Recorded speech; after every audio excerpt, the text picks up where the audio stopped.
L'incertitude empoisonne la vie des marchés financiers. Nous pouvons dire en toute confiance que la livre sterling va s'affaiblir davantage. Alistair McCaig, Fern Wealth.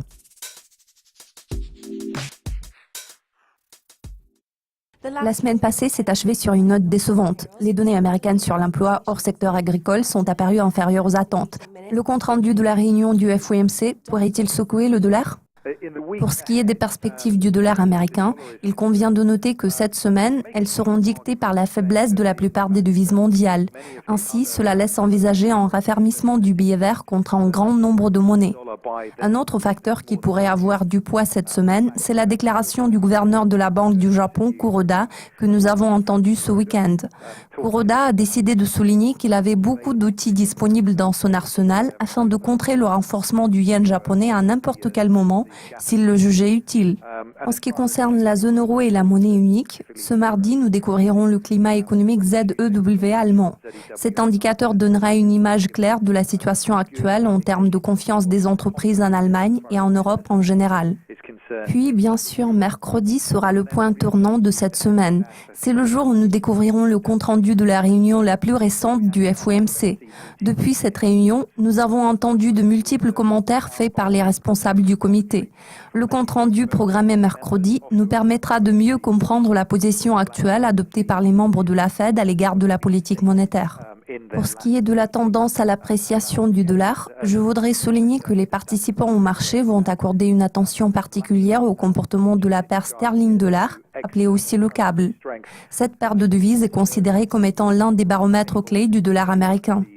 Ensuite, jeudi, ce sera le tour du gouverneur de la Banque d'Angleterre, Mark Carney, de prendre la parole. Ces commentaires seront étroitement surveillés par les marchés car ils sont censés déterminer le degré de renforcement de la livre britannique contre le dollar américain. Le peso mexicain a atteint son plus haut sur un mois à l'issue du deuxième débat présidentiel aux États-Unis. La présidentielle américaine est-elle le principal moteur de la volatilité des marchés émergents en ce moment? Quelles sont les autres devises vulnérables à l'impact de ce facteur? En effet, l'économie mexicaine est directement corrélée avec celle des États-Unis. Plus de 80% des exportations mexicaines vont vers les USA. Les commentaires récents de Donald Trump concernant les partenaires commerciaux des États-Unis, y compris le Mexique, ont alimenté les craintes au sujet de la stabilité de l'économie mexicaine. La dynamique du peso mexicain sera étroitement surveillée dans les mois à venir, car il sera représentatif des conséquences de la présidentielle américaine sur l'économie mexicaine. Le comportement du yuan chinois sera également au centre de l'attention générale, car la Chine est un autre pays que Donald Trump a mentionné à plusieurs reprises dans le contexte d'une éventuelle renégociation des accords commerciaux avec les États-Unis en cas de sa victoire aux élections. En ce qui concerne la Chine, la reconsidération des relations commerciales avec les États-Unis risque d'entraîner un durcissement des conditions réglementaires à l'échelle mondiale. Donc, nous pourrions nous attendre à certains changements à cet égard. Au fur et à mesure que la date des élections approche, il sera intéressant de surveiller le comportement de certaines monnaies, surtout si Donald Trump arrive au pouvoir. Dans ce contexte, il s'agit notamment du franc suisse, qui est généralement considéré comme étant une valeur refuge sur le marché des changes.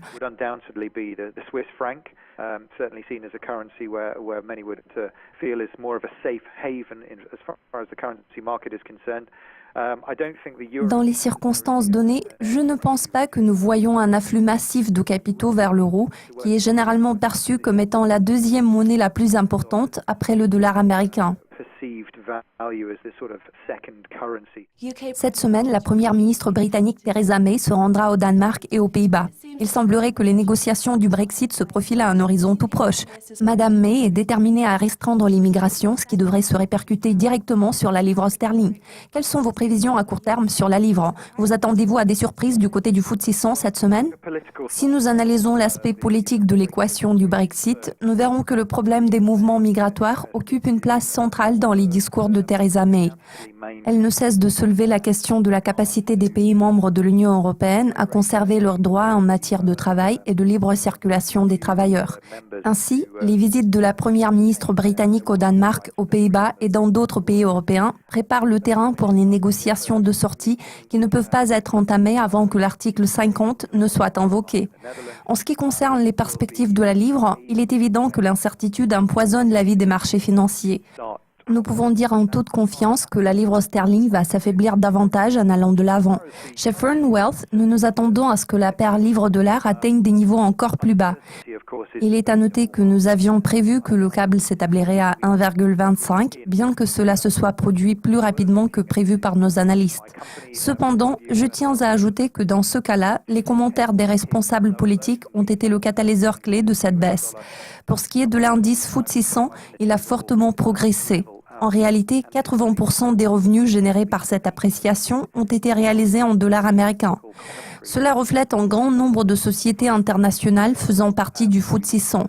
À vrai dire, le potentiel de hausse du FTSE 100 nous rend de plus en plus nerveux, vu certaines des positions que nous avons prises pour nos clients en tant que gestionnaires de leurs comptes.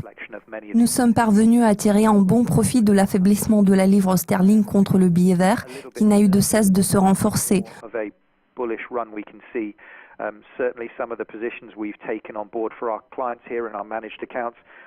En revanche, la semaine passée, nous nous sommes retrouvés face à une situation vraiment extraordinaire. Les indices FTSE 100, FTSE 250 et FTSE All Shares ont tous atteint leur plus haut intrajournalier historique, une situation jamais vue depuis l'éclatement de la bulle Internet en décembre 1999.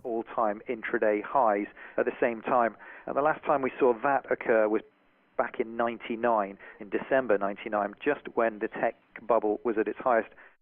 Alistair, tous mes remerciements pour vos commentaires. Cela conclut l'aperçu des événements clés de cette semaine. Restez à l'affût de nos mises à jour. À la prochaine.